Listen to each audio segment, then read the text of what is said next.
And it's only a sliver of the door that's open, but there's immediately 2 points of light, and you realise that it's a glint from the one point of light, the fire grate in the study. And there's these 2 points of light moving up and down. And as your sort of eyes focus, you see a face that is horribly distended. It seems almost as if the jaw is hanging far too loosely, and the sort of sliver of a tongue hanging out of it. And you see this sort of like the scraps of hair, and the eyes become sort of quite yellow in the thing, and teeth suddenly appear, and the door pushes open slightly. And I scream. You scream.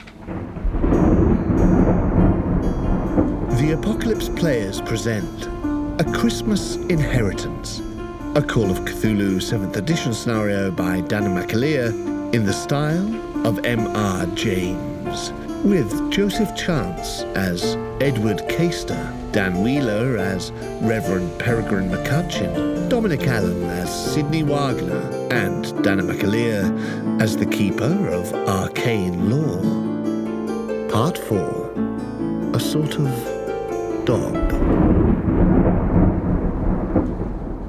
I scream, "Go up, you bald head!" And the face immediately retreats, and a sort of shadow jumps back into the darkness, and you hear the voice of William out in the corridor saying, Ben, you silly goose, stop it." And I've thrown a book from behind me. Throw the book. He goes, "Ben, it's just a book, you daft sod. You've scared them half to death." And you hear a sort of whining from the corridor, and then a sort of the face reappears, but suddenly, in the context, you realise it's this huge dog. It's an Irish wolfhound. Oh, God, they scare me anyway. They are scary, though. Yeah, big old fuckers, aren't they? So, their faces are horrible when they just suddenly appear at you. But it's the way they're hunched over. It's been cowed by you throwing the book at it. It sort of comes back to the door with William there present and sort of looks quite sheepish. I still feel like I should do a sanity roll for the experience. Yeah, I mean, it was a horrible revelation. Yeah. Please do.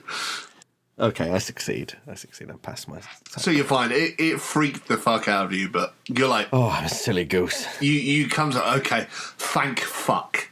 It's just a dog. And William appears at the door in his flat cap and sort of... I'm sorry about that. It's Thomas's dog. No fear. He's not quite settled. No fear. Is he a hunting hound? Oh, well, absolutely he can, but he's a hound that will turn to anything you give him to do. I guarantee you that. He was Thomas's while he was still alive, and I feel he's still pining. He'll come and sleep with me in my cottage from time to time, but he tends to pad around the house. So I feel bad for the boy. Honestly, I do. And the dog sort of moved back into the thing, and I think this is a weird thing. He sort of comes up to you, Dom, the dog, and sort of he's almost like your chest height, but he looks quite sheepish and sort of comes up and sort of lays his head down and his paws in front of you. I pat him on the head. Good boy there, good lad. And he looks very pleased. I think it's almost as if he's intelligent enough to know he'd scared you and feel sheepish, and he's glad that you've given him a little pat. William says, "Do you find what you were looking for then?"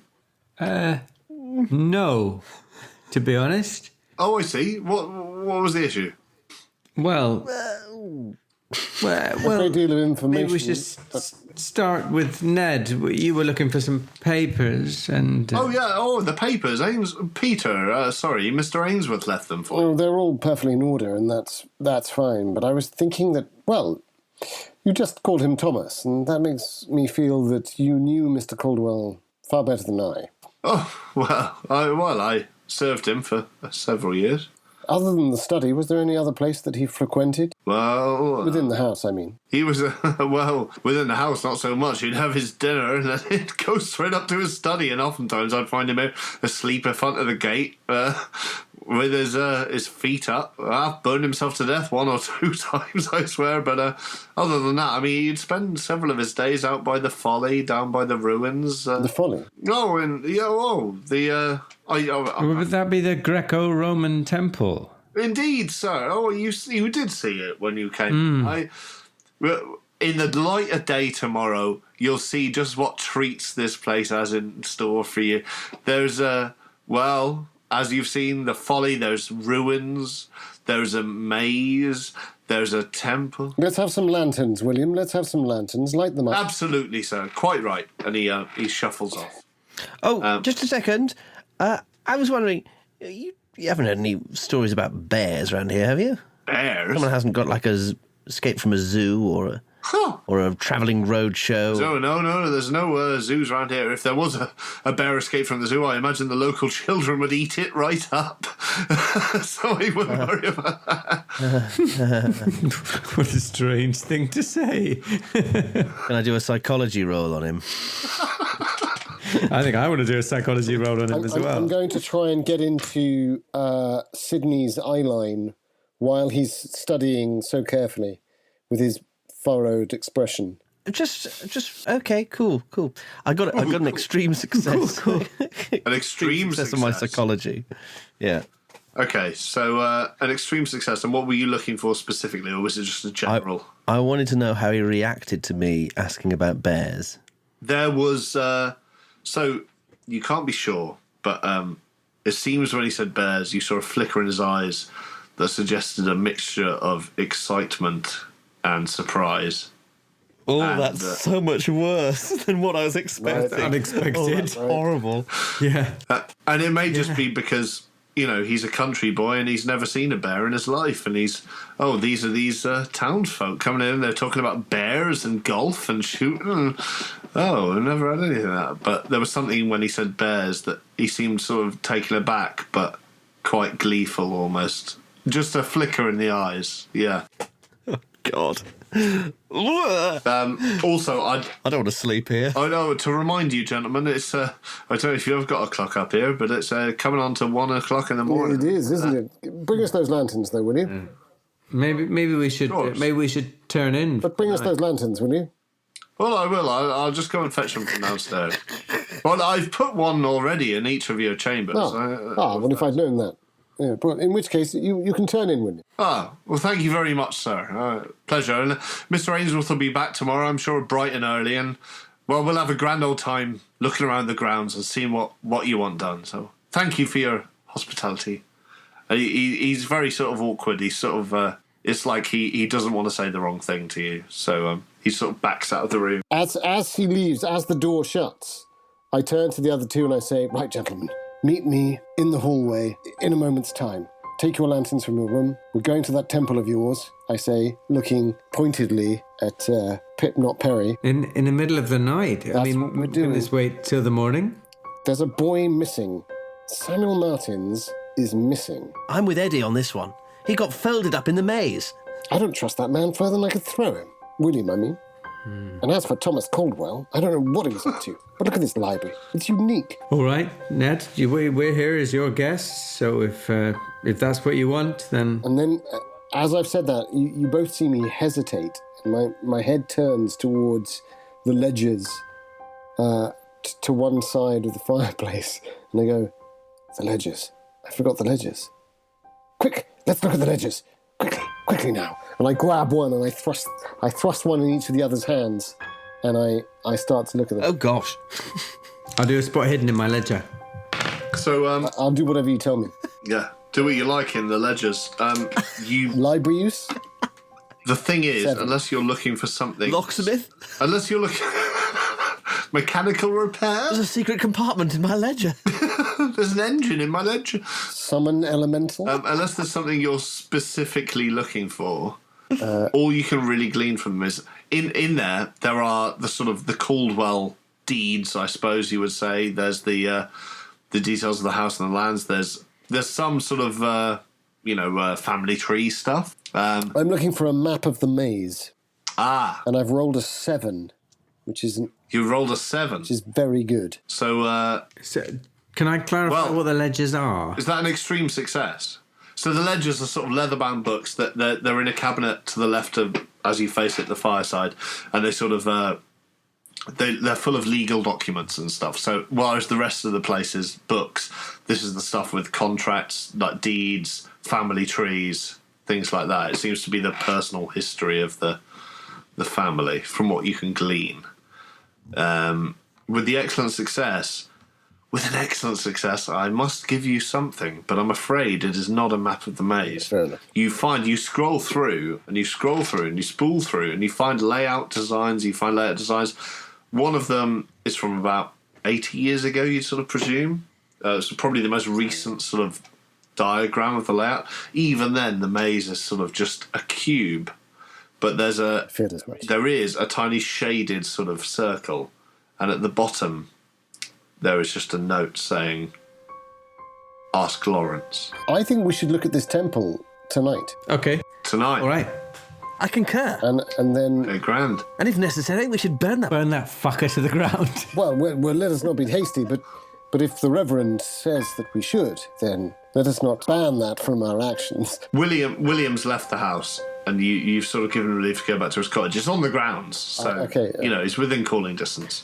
But I say, I would really like to hypnotise that William by force.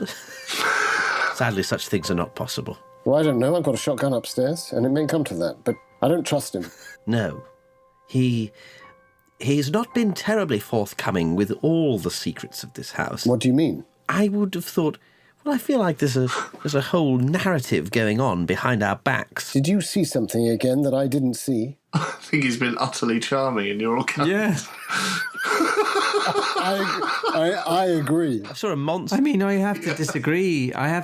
Gentlemen. I think William's been perfectly respectable. No, Pip, stop being wishy-washy. Stop being wishy-washy. Yes, which is exactly what you would be if he was trying to dissemble, which I think he is. I will tell you something. When I mentioned bears to him, I saw a flash of passion in his eyes. An unnatural passion. Like a man obsessed. I say, like a man obsessed. Yeah. Yeah. And then I lean in, making sure that Pip can't hear me, and I just whisper for quite a long time into Sydney's ear, and we both laugh. And I look directly at Pip while he does. And we both laugh, going, It's exactly like that. yeah. But, sorry, you were saying? I do a psychology roll. I fail it. Yeah, that's what you want to do. You want to fail it. Yeah. I do a psychology roll to see if he's doing a psychology roll on us. Fucking posh bully boys. Well, I got a hard success on my psychology roll, so I know that he's trying to. I know that he's trying to glean my psychology, which means that I know he's paranoid. I see you focusing on Perry, and I roll my psychology roll. And I pass it. Ooh, I don't pass it. No, I don't. I could spend 3 luck and I could pass it. I spend 3 luck. And no, you're right. No, I don't. Come on, this is getting crazy. We're laughing, and then your laughter stops suddenly because you think I'm sharing something with. And then I think, oh my God, he's actually talking to Peregrine all along. And in a week's time, you'll be like on the verge of death. You will have just shot someone, and you'll be 3 luck away from surviving, and you will have, it will be gone because you spent it on trying to work out what Peregrine had overheard in your naughty conversation. Right. Can you all give me a constitution roll as you're sort of getting up to leave the study? Oh yes. Aced it. Hard success. Hard success. Okay, so you're all feeling very vibrant, and yeah, where are you off to? Unlike my real self. Yeah, right. If you ask me to go out to a temple right now, I go, really? Are you serious? It's December. Anyway, point is, I have dexterity 60, and if anyone's faster than me, they'll be there in the hallway before me. I'm way, way slower than you. I've got dexterity 40. Yeah, I'm even slower than you. Peregrine takes his sweet time. So I grab my 9-iron. I banged my knee on the desk on the way out. Oh, God. I grab my 9-iron and a lantern, and Also, Sydney, you realise the dog, Ben, as he called it, is following you. Oh, good. Quite sort of padding along behind you, like quite contentedly. Peregrine turns around and says, so where are we headed? And realises that both the other gents have already left the room. That's how slow he is. Who the hell is Lawrence? who is Lawrence? That's a good point, actually. Who is Lawrence? Who is Lawrence? Where's that name come from? It's on the plans. It says, speak to Lawrence about the maze. You've not encountered a Lawrence so far. No. Or a Lawrence couch, or a Lawrence settee. So The note you were reading which said that seemed to be written about 80 years ago or so. So we might not encounter that Lawrence. You may have missed Lawrence. Yeah, we may have just missed him. Just missed him. he may be the maker of the maze or some such. I don't know. Who knows? Never know. Or maybe the maintainer, the gardener, the head gardener.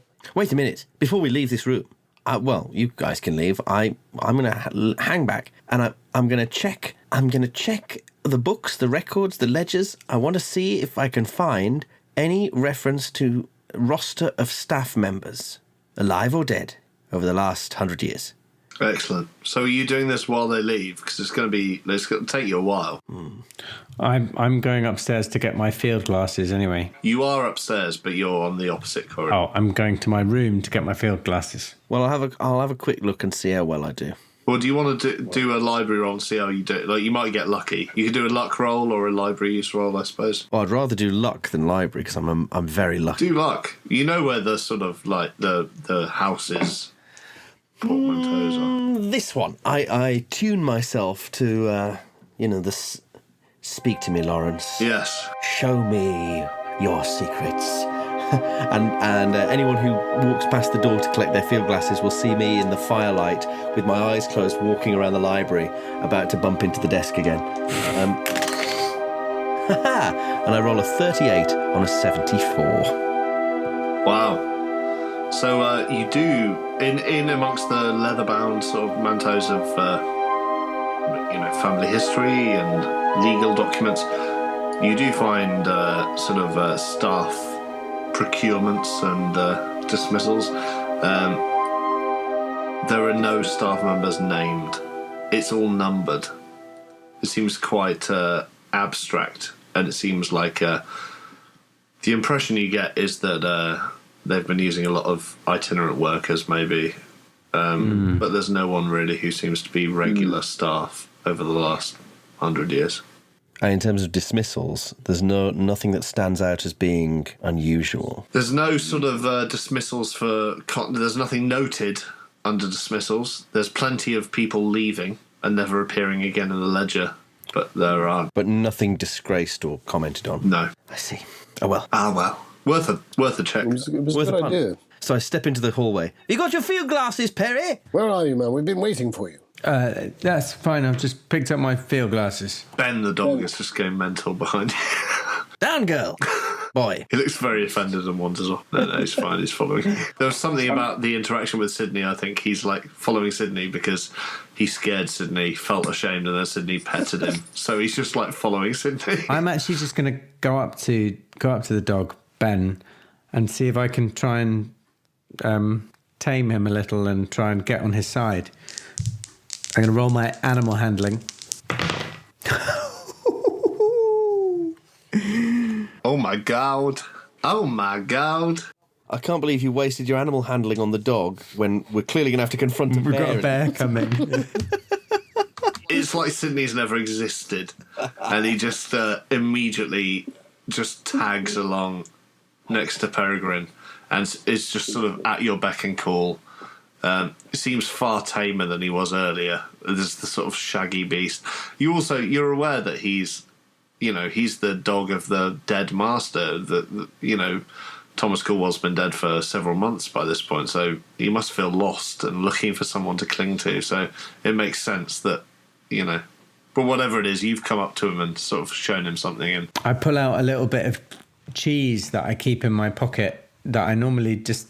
it's normally for like field mice and things, but I give him a little. I know dogs love cheese. And you do a spot hidden and you realise he's actually a giant mouse. There we go. Sand check. Dogs basically are giant mice. So Are you off to the temple? Yes, if that's okay with you guys. I feel like we should. We know he was last seen in the maze.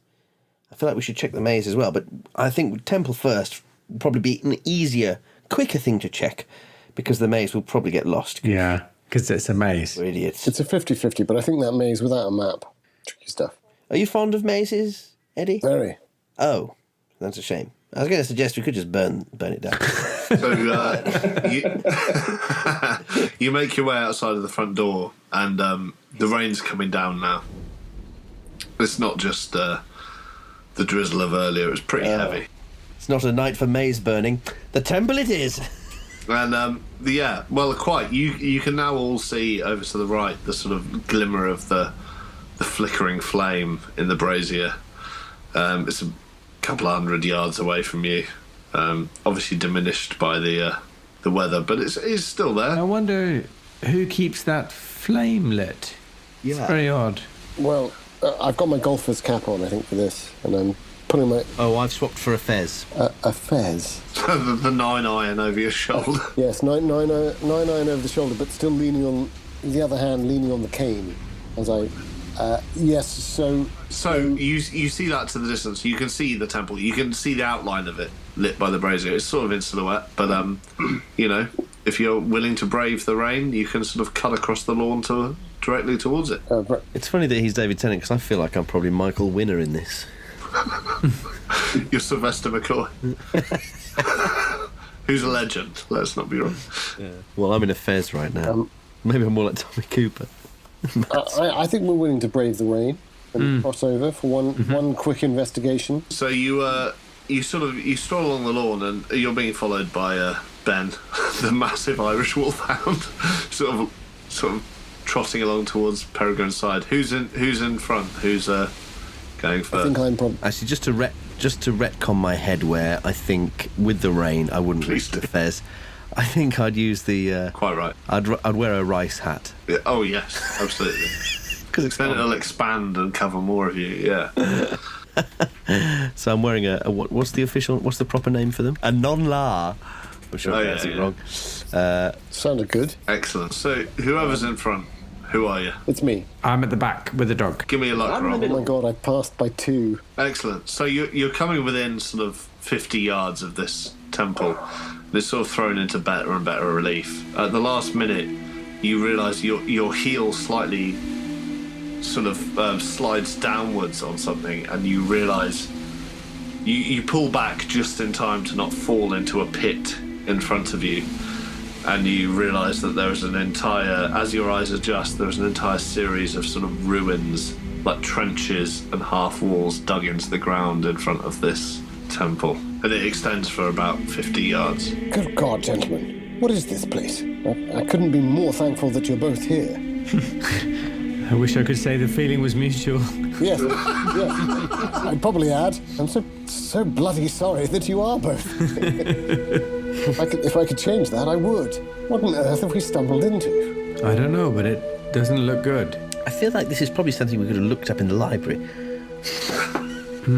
This is remembering you arrived at the house as it was approaching dark, so it may well be that this was entirely visible beforehand.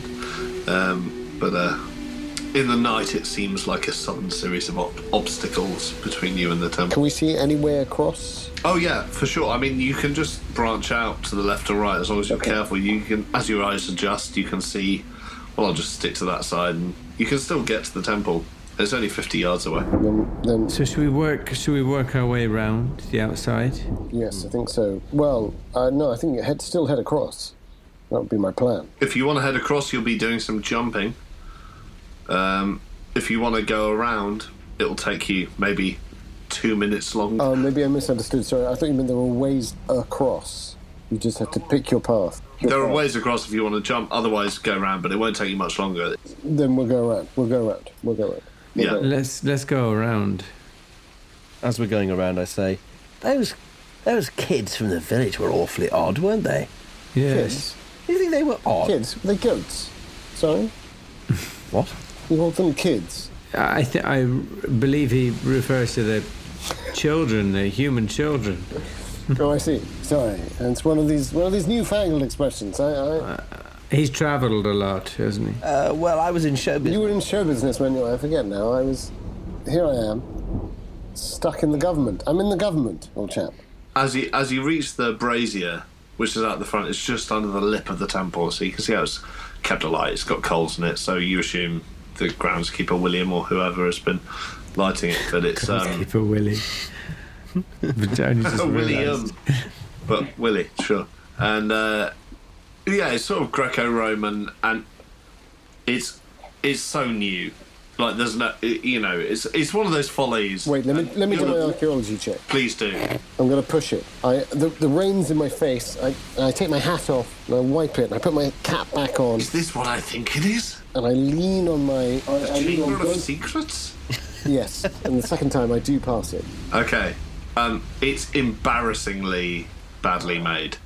Well, it's not embarrassingly badly made, but it's so clearly a sort of modern day replica. And it's like, you'll have been to garden parties and sort of country parties where people have follies in the past, little sort of fake ruins and temples, but generally a bit. This looks so modern. It's like pure white marble, and it's a very basic sort of Greco-Roman sort of little temple, half open at the front. And to someone who knows Roman or Greek or any history, really, it's like, yeah, this is fine if we're roleplay, if we're doing LARP. Didn't exist back then, I don't think. But you know what I mean. It's that sort of level of realism. Ned, what a charming little folly here in your grounds. Yes. What do you make of this? There's a few busts around as well. There's like a circle of busts around the centre of the temple. Well, it would seem unkind to say it in the earshot of the gods to whom it is pledged, but perhaps a few pennies to the quarry mason, but nothing else, I would argue. He says distastefully, wriggling slightly. Come on, let's check it out. Let's see what... Feels like not a huge amount of effort went into this. I think Thomas Colwell built this.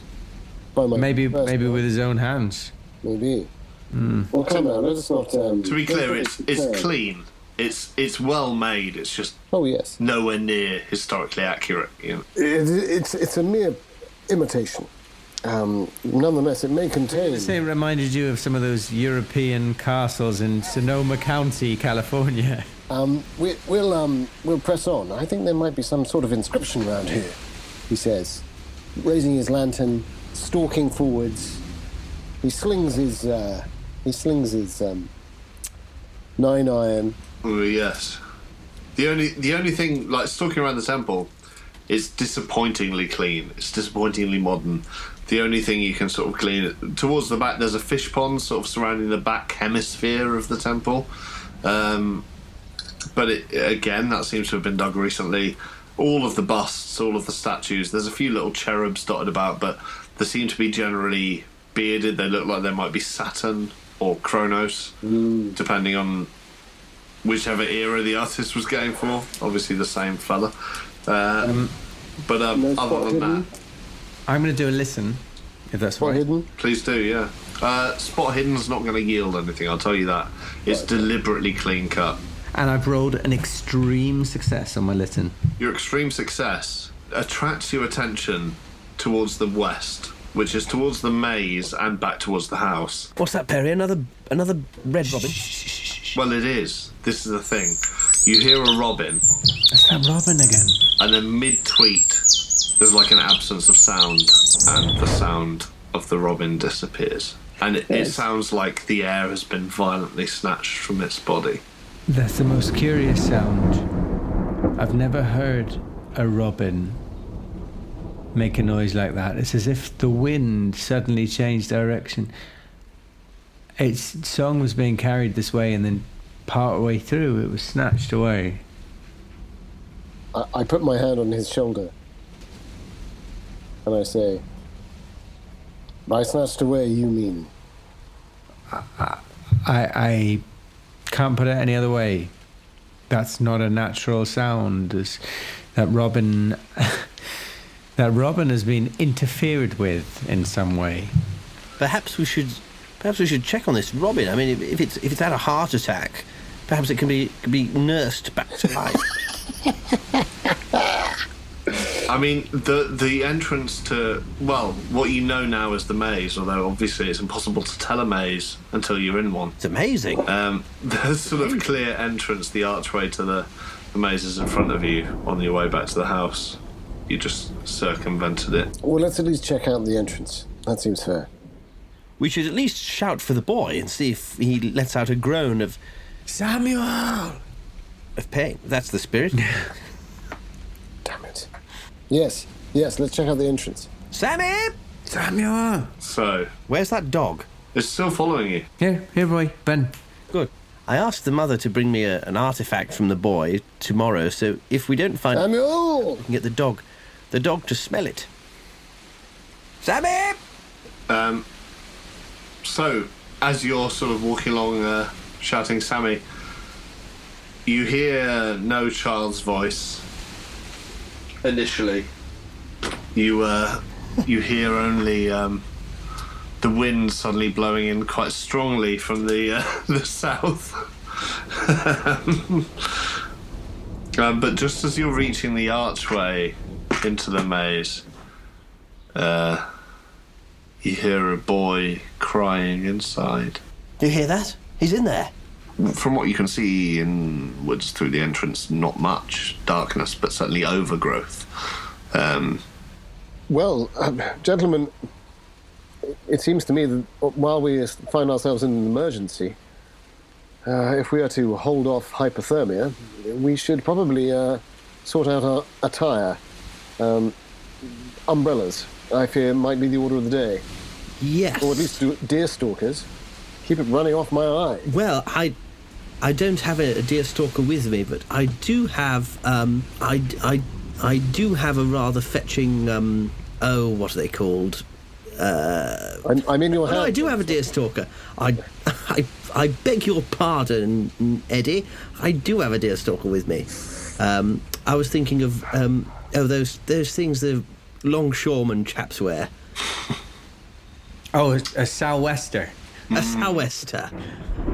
I think I have a sou'wester with me. I have something quite similar myself, and a long waxed greatcoat. In fact, I can't believe I just came out of the house without it just now. I'm just staring at Sidney Wagner, unblinking. You'd like to borrow the sou'wester? Because I could take the gargouche. I'll let it go for the second time, but if there's a third, well, you shall feel more than a slap upon your face, old chap. Let me promise you that. Anyway. You're quite all right. You know what any you sense. did. Now, come on, Perry, why don't we get better dressed? I think that's a good idea. I think we should get inside and... Sorry, Peregrine, why don't we get better dressed? Are we sure that even tackling this maze tonight is the best plan? But if there's a child in there... We should shout, at least. We should call out to them. Perhaps they can hear the sound. Samuel Martins! And you intend to stand there shouting for how long, without proper attire? Goodness me, man. It's the 19th century, not the 1600s.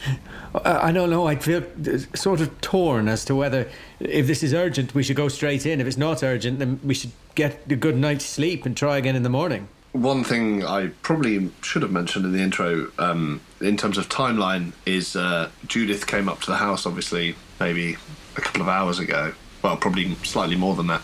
But even before then, she says her son was missing from the night before. Exactly. So, well, it may not affect whether it's urgent or not. May make it more or less urgent, but... This child, as far as I remember, has always already been missing for a full day and night, so I'm not entirely sure what an extra few hours here or there might achieve, but obviously, I'll be led by you gentlemen. I'm talking a matter of minutes to go and attire ourselves more correctly so that we could at least call and see if our raising of a hullabaloo will potentially reach to the middle of... All right. I won't argue with that. Let's go inside and get wrapped up. I'll get the gargouche. So you're all heading back to your rooms. So William, I think we didn't say it, but we can assume William left a set of keys with you. There was a spare set of keys, but he hasn't locked the front door anyway. He's retired, as you asked him to his cottage, you assume, which probably is on the grounds, but you haven't seen it yet. And so you make your way back inside, and if you're just going straight to your rooms,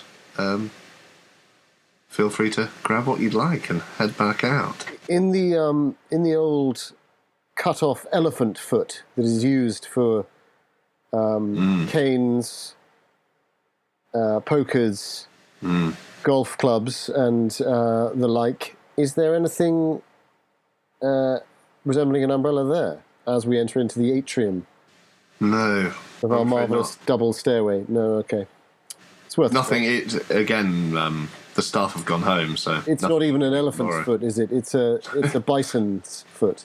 It's a bison's foot, which is very paltry. Barely contains anything. Horrible. A few bits of chalk and a stick. Absolutely. But yes, if all you're doing is going to fetch your stuff. I would like to go into my room and grab my long wax greatcoat, which I use for examining plant life when it's pissing it down, and similar sort of broad-brimmed hat. But I'd like to do that as quickly as possible and then hang outside my room to see if I can catch the first one of these to emerge from their room. Excellent. Who will be the first? What are you two doing? Well, I suppose if I was checking various cane stands and umbrella stands, I might be a little bit behind you, unless you waited for that first check. So, in fact, as Peregrine, as you step outside your room in your waxen greatcoat, Edward's just entering his. I might catch him by the arm. Ned. Peregrine? Excuse me for asking. As you know, I've never been the greatest judge of human character, but is there a little trouble between you and Sydney? Heavens, no. Trouble? What sort of trouble? I'm not sure. I just sensed maybe some sort of tension, but I couldn't put my finger on it. Please forgive me if I'm speaking out of turn. I just, wanted to know that you've always been a good friend to me, and if I can help. Oh, I'm sure it's nothing more than the old rivalries of school. He has such a touch for that which is beyond the reach of the normal man. I understand. Forgive me for even mentioning it. You're quite right to. These are unusual circumstances.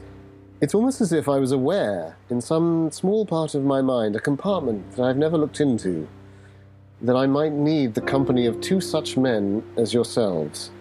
And yet, in that territory comes a certain responsibility. I must apologize to you, Peregrine, because I feel that I've been a little short of temper at times. But the idea of these 1,387 acres, he says, as he glances over to the nearest window and looks wistfully slightly out into the driving rain.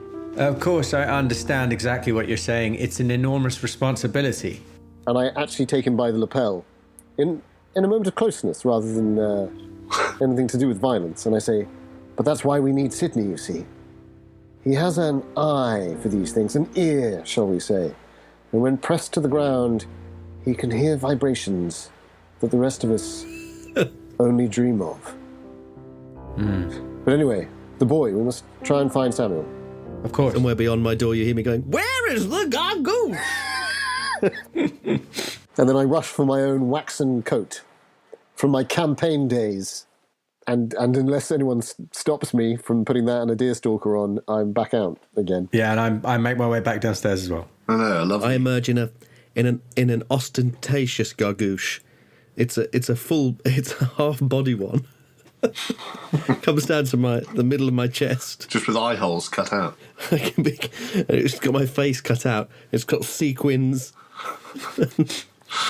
tasselled fringes. Jesus Christ. Sydney, is that entirely appropriate?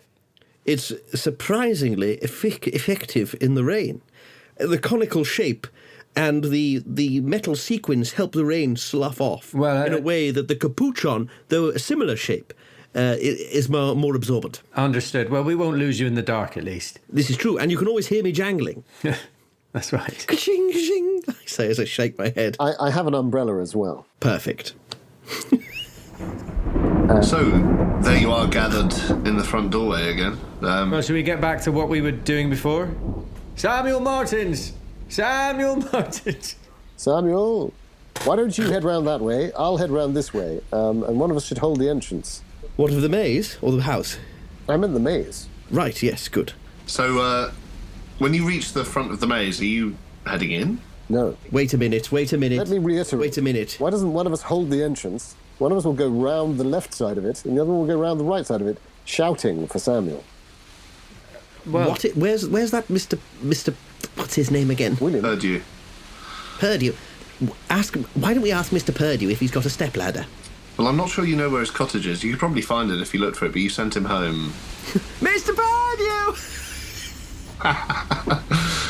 Which idiot sent him home? Was that me? It was. Well, it is Christmas. It is Christmas, isn't it? Yes. Although I don't think that was your reasoning. I think it was more that you had grown into a fit of mistrust and didn't want him around. I feel like if we find a stepladder, then if whoever goes into the maze, if they have the stepladder, then if they get lost, they can always climb it and have a peek. Why does anyone need to go into the maze? I'm talking about shouting at the perimeter of it. Well, I'm just saying, if we've got a stepladder, then we're prepared. All right, you two start shouting. Let's start by shouting at the perimeter. Do you want me to go and look for a stepladder while you're shouting? Oh, by all means. Good thinking, Sydney. I'll go look for a stepladder. Mr. Purdue! I have a question for the keeper. I think yes. It's the keeper. So I remember, as a player, the discovery of a bowl in the library. Yes. Did anyone... So Sydney found that, right? Sydney found it, yes. Did he let us know that he'd found it? I'm not sure. Yeah, I showed it you. I saw him with it. I turned to you and asked if Oh yes, if we recognised... That's right. People turning into animals and things. And I surmise that there may be a connection between the strange, I believe it was handwritten collection of crossings out of the word bear. In various languages. Various languages. And the pictures, the horrifyingly strange pictures of toothed but headless figures. Yes, in a manuscript that I found. But just before Sydney heads up, Sydney, I just had a curious thought. I'm not sure why this has come to me, and perhaps it's nonsense, but I suppose the amount of times I've spent in gardens of large country houses around, there's many of these mazes. The strange symbol you found on the bottom of that bowl, you don't suppose there's any chance that was a map of a maze?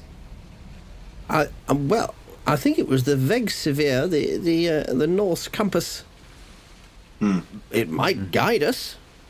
Perhaps if I bring it and ring the bowl, it may discern our direction. When you go in search of your stepladder, if you want to bring the bowl back, I suppose it wouldn't do any harm.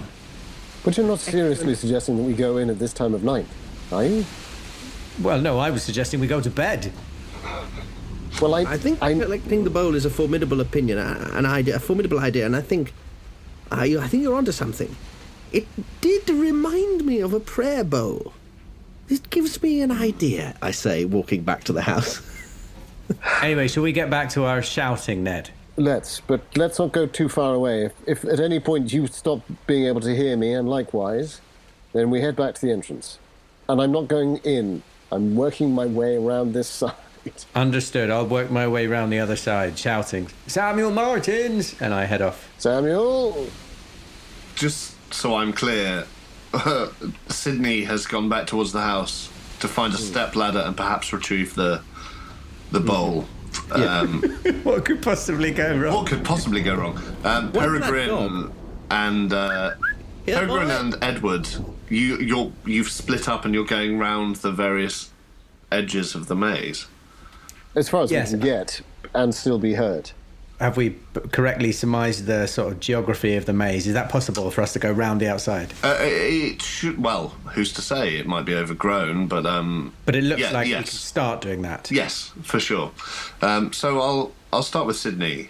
As you're sort of scurrying back, and the rain's still pelting down. Remember, so however good your capuchon is, You're feeling It's the gargouche now, but... Oh, sorry. Of course it is. Where would you start to look for a stepladder? Well, what I'll do first is I'll go and collect the bowl, because I know where that is. So Excellent. Easy. Yeah. And if I see anything on the way, like a cupboard under the stairs, or anything that looks like some kind of, cleaning closet, I'll have a look in there. You don't necessarily, but you make your way back up to the study, and or if there is in the study a little ladder for going up bookcases. Well, there is. They're all attached on sort of rails to the side. There's 2 of them, and they're attached. I'll give it a shake to see if it comes off the rails. It's pretty solid Not too wood. violent. Oh, rats! You'd want to rip it off if you really wanted to. Oh, no, I don't want to damage it. Right. I want to take it out into the driving rain. Could you do me a? Well, if you're grabbing the bowl, you're perfectly entitled to, of course. And you're. Are you heading back downstairs? Well, I tell you what I might do.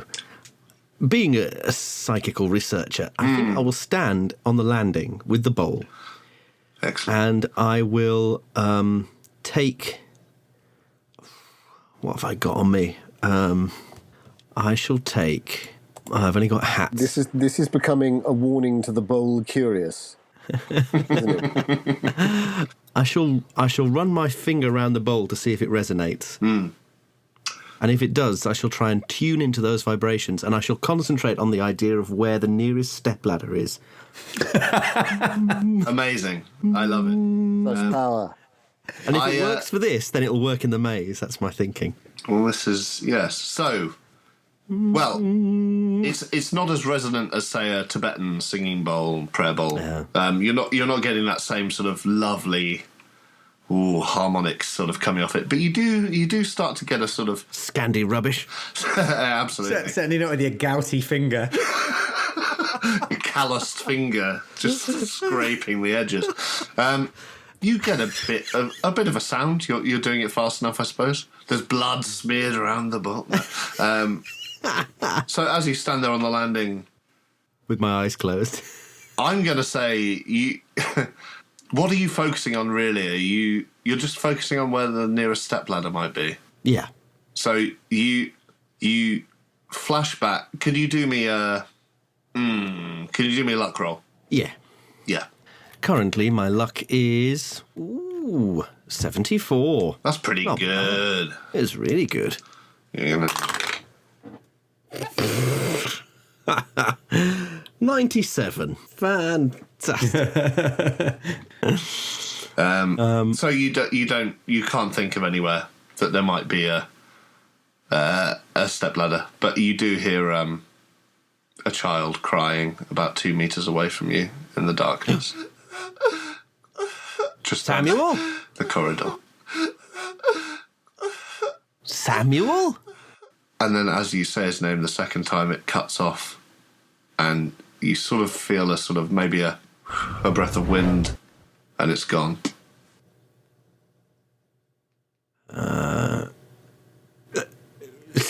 Is anybody there?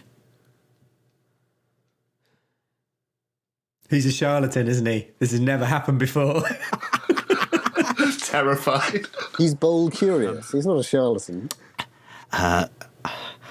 This seems like the perfect opportunity for me to do some psychical research. So I shall put the bowl on the floor, and I shall say, "Oh, spirit, if you are here, or if you need my aid, simply ring on the bowl." And what are you doing? Backing away from the bowl, or I give it a bit of space. keeping your eyes on it? Yeah. Tune myself into the psychical resonances of the room, focusing on the bowl.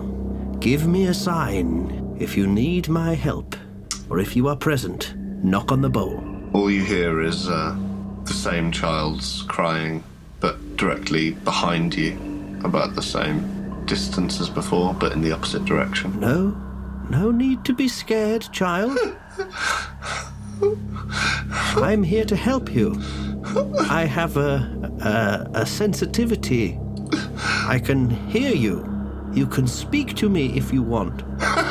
Is there anything you wish to say? The child suddenly laughs, and then you hear the same breath of wind. Sort of like as if something bigger than you'd expect might have moved very near you.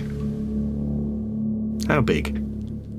And big enough to cause a draft down the corridor. Bigger than a child? I'd say so. Bigger than a man? Who's to say? As big as a bear? How big is the bear? Samuel! I'm going to pick up the bowl. Pick up the bowl and look out the window and see if I can see them. So while you're looking out the window, clutching your bowl, Peregrine and Edward... He chanced to glance up. My white as a sheet, my face. With a little small hand on your shoulder. Caught in the moonlight. I'd say, as this has been happening... Small hand. The maze itself, I'll say there's some... You both went your separate ways, and there are some dicey moments in terms of just brambles and thorns. I mean, the gorse might be perhaps brought back to you, Oh, Edward. right, yes. There's a moment on the last corner before you turn around where actually the light from the moon is so dimmed by the surrounding trees that you can't see quite where you're going. And you do get your left leg snagged in quite a dense bramble bush. Good God. And was anyone to be there to witness me? No. Well, Sydney's going around... Peregrine's going around from the other side, so you're all on your own. If anyone had seen me, they would have seen a man lashing wildly with a cane, with the force of someone attacking, well, a host of spirits, I suspect. Like totally over the top, ridiculous attack on this vegetation. But you, unless you feel that merits anything, I think you do make it to each other on the opposite side, and you've circumnavigated the outside of the maze and not seen anything of particular interest. You've not heard, certainly, a child from inside or anything of this. And we could still hear each other shouting.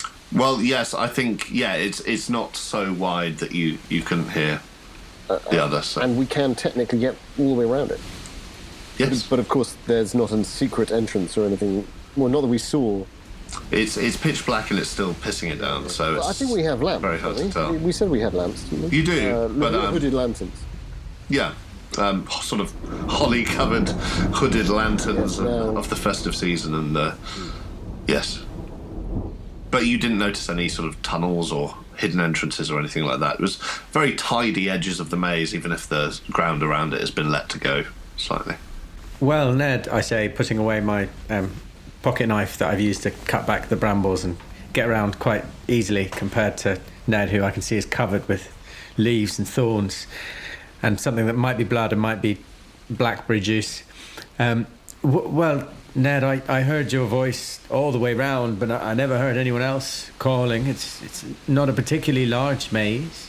I feel we could probably go in if you felt we had got to the stage where we'd be looking for a body, although, I pray to God that's not what we're now looking for. Could you do me an intelligence roll between the two of you? Yeah. Just to see what you glean about the size of the maze and its potential complexity. Great. I think I'm wide-eyed with horror and unable to focus, and all I say is, what tree do they make a maze like this out of? This is I can't really have a good look. It's so dark, but it might be you. Might be. That's what Privet. I thought. Yes. Oh, Privet. Good. Yes. Unexpected gorse. There was some. Yes. I don't know. Gorse. So I've got a hard success on my intelligence. Excellent. Leaning on my cane heavily, and I also put my hand on Peregrine. With a hard success, I think I can tell you two things. I think you, you get the general impression that having made your way all around, it's sort of reminded you physically, at least, how taxing it may be to make your way through a maze of that size without a map or any idea of the clue, the key. assuming there is one. There usually is, but who's to say? You haven't found a map. The other thing, since it's a hard success, that you notice, Peregrine, is simply that it's surrounded, the maze is surrounded by a low holly bush all the way around. And that's just because you're, a botanist, so that sort of thing would probably strike you. There's gorse and brambles and things around the outside, but there's a sort of, a chest-high sort of holly bush entwining the entire maze. And the hedges of the maze itself are how high? We're talking like 10 We're talking feet? about 10 feet, solid. And it's a sort of thick evergreen, very thick, shrub. Perennial. Who's to say what the state inside is? But certainly the outer walls have been maintained and seem healthy.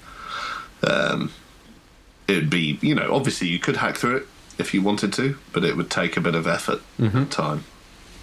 And you wouldn't want to, obviously, do damage to it. Ruin a lovely maze. Yeah.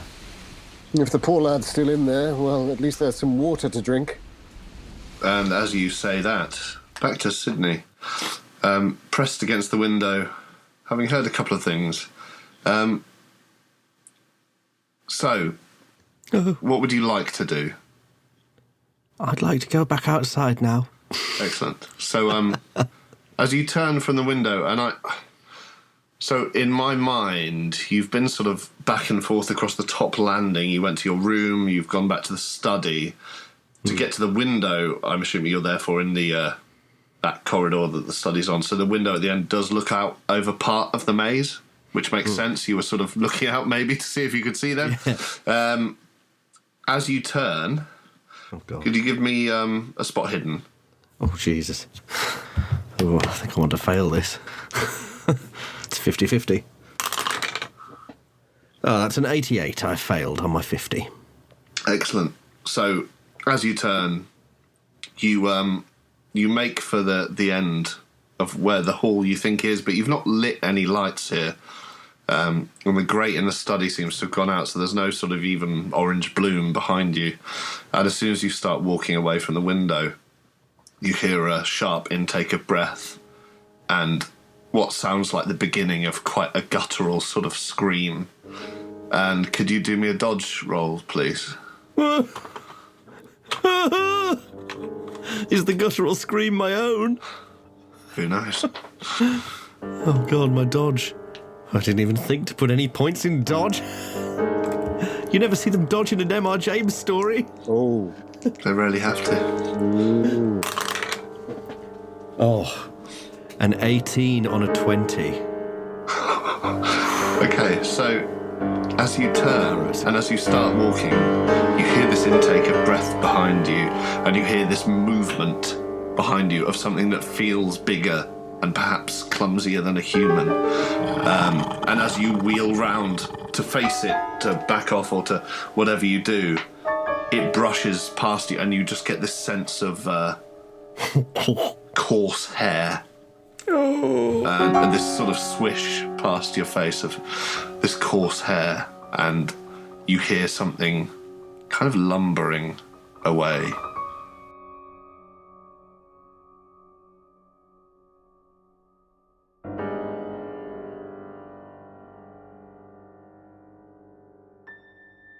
This was an Apocalypse Players production. For more information about the podcast, go to apocalypseplayers.com. Thanks for listening.